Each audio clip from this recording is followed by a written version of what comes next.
Partnership with Daniel Sturridge. Early goal in the second half. Akhir-akhir ini, Liga Indonesia diberitakan akan kedatangan pemain-pemain yang memiliki nama besar, yang mereka dirumorkan akan direkrut oleh beberapa klub yang ada di Liga 1 Indonesia. Salah satunya seperti opening awal video ini tadi, yaitu Daniel Sturridge. Tapi di video ini aku tidak akan membahas apakah Daniel Sturridge akan bermain di Liga Indonesia. Bukan. Tapi apa yang akan aku bahas ini berdasarkan based on pengalaman aku tentang pemain-pemain asing di Liga Indonesia.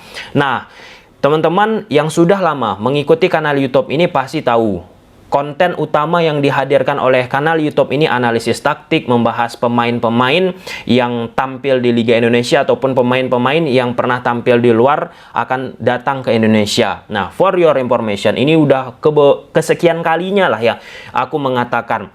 Ketika aku membuat konten-konten tersebut, seiring berjalannya waktu teman-teman, banyak loh pemain-pemain yang belum pernah main di Indonesia menghubungi aku lewat Instagram dan media sosial lainnya mengirimkan kurikulum vitae. Pemain-pemain tersebut ingin tampil di Liga Indonesia. Tapi teman-teman pasti tahu, aku tidak memiliki lisensi agen resmi. Sehingga aku tidak bisa mengakomodir keinginan pemain-pemain yang ingin datang ke Indonesia lewat jalur aku. Bahkan termasuk dengan pelatih. Nah, pelatih ini sekitar 1 ataupun 2 bulan yang lalu, 3 bulan yang lalu, ada terjalin komunikasi aku dengan salah satu pelatih Spanyol. Pelatih tersebut ingin melatih di klub Liga 1 Indonesia. Karena aku tidak memiliki lisensi, aku hubungilah beberapa orang yang aku kenal, agen ya teman-teman. Ternyata pelatih asal Spanyol ini tidak memiliki kualifikasi karena lisensinya belum A-Pro. Di Liga Indonesia, pelatih harus memiliki lisensi A-Pro baru bisa melatih klub yang ada di Liga 1 Indonesia. Nah, di Indonesia sendiri, khusus warga lokalnya teman-teman, yang baru memiliki lisensi A-Pro hanya 21 orang sampai saat aku membuat video ini. Dan gak heran, klub-klub yang ada di Liga Indonesia akhirnya mencari pelatih-pelatih asing. Karena minimnya pelatih yang memiliki lisensi A-Pro di Liga Indonesia, sehingga pelatihnya bisa kita lihat mutar-mutar hingga sampai teman-teman melihat video ini. Nah, rata-rata banyak sekali pemain-pemain yang menghubungi aku itu dari kawasan Afrika. Nah, kita kembali ke konteks pemain-pemain hebat nama besar yang datang ke Liga Indonesia. Menurut aku teman-teman, kita berikan dulu pertanyaan. Dari 10 tahun ke belakang lah ya, apa impact dari pemain-pemain asing ini datang ke Indonesia? Impact secara bisa kita lihat rasanya, bisa kita lihat langsung dengan cepat, dengan konstan. Kenapa? Karena akan aku korelasikan dengan Liga Arab Saudi. Nah, penting pada akhirnya untuk memajukan sebuah kompetisi itu nggak melulu harus berharap kepada federasi. Bisa juga melakukan akselerasi percepatan suatu kompetisi, iklim sepak bola di suatu negara, dalam momen ini Indonesia teman-teman, ada perannya juga dari klub. Kenapa? Kita ambil contoh Al Nassr, klub asal Arab Saudi. Itu gila-gilaan percepatan akselerasi Liga Arab Saudi dengan mendatangkan pemain bintang. Lebih tepatnya, nama besar Cristiano Ronaldo. Lihat bagaimana ketika Cristiano Ronaldo datang, langsung semua semakin cepat. Kita bicara dari broadcaster. Sebelum kedatangan Cristiano Ronaldo, broadcaster dari kualitas lah ya, kualitas broadcast Liga Arab Saudi nggak seperti sekarang. Kalau sekarang banyak banget kamera-kamera. Salah satunya karena banyaknya televisi-televisi asing yang menyiarkan Liga Arab Saudi.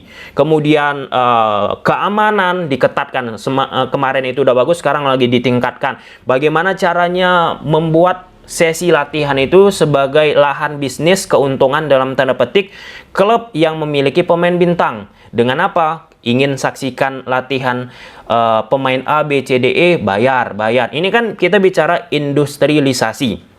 Kita geser ke Liga Indonesia. Pertanyaannya, 10 tahun ke belakang, 20 tahun ke belakang, ada nggak pemain-pemain asing yang memiliki nama besar yang mampu mempercepat akselerasi dari Liga Indonesia ini? Mungkin ada, mungkin nggak ada. Itu pun mungkin bisa diperdebatkan. Tapi kita bicara konteks nyata cepatnya pemain tersebut datang ke Indonesia langsung bisa merubah segala lini. Kita kontekskan lagi ke Al Nassr Arab Saudi. Ronaldo langsung bisa memesatkan harga hak siar. Nah, harga hak siar Liga Arab Saudi ya sekarang hampir menyentuh, sebelum datang Cristiano Ronaldo, 1,2 triliun.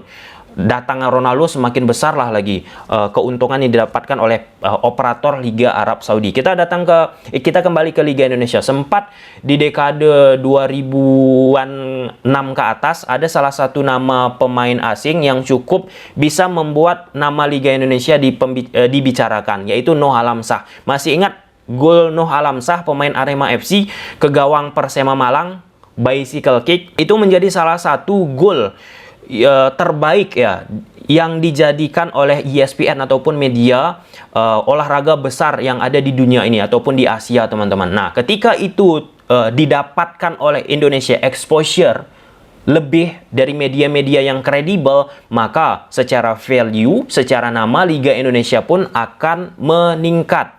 Dan pemain-pemain lainnya, aku nggak usah membahas satu persatu itu.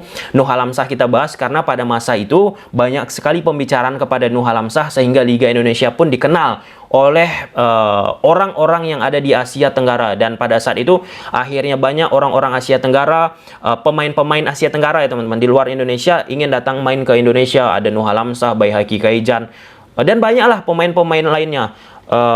Kalau salah aku ralat secara konteks, semoga poinnya dapat apa yang ingin aku sampaikan. Nah, artinya di sini PSSI bagi aku belum ada dengan jelas membuat blueprint arah dari pemain-pemain asing ini akan dibawa kemana. Bukan hanya sekedar membawa pemain-pemain asing. Kalau kita bicara tentang pemain asing datang ke Indonesia semakin banyak, itu sebagai ya cuan untuk agen-agen, sebagai bisnis lah ya untuk agen-agen. Nah, di sisi ini juga penting lah ya klub lebih cermat lagi untuk mendatangkan pemain tersebut. Kenapa? Karena lihat, kita jadikan bahan renungan. Nggak sedikit kan pada akhirnya banyak klub-klub mendatangkan pemain asing, pemain tersebut datang ke Liga Indonesia tampil, tapi apa yang terjadi?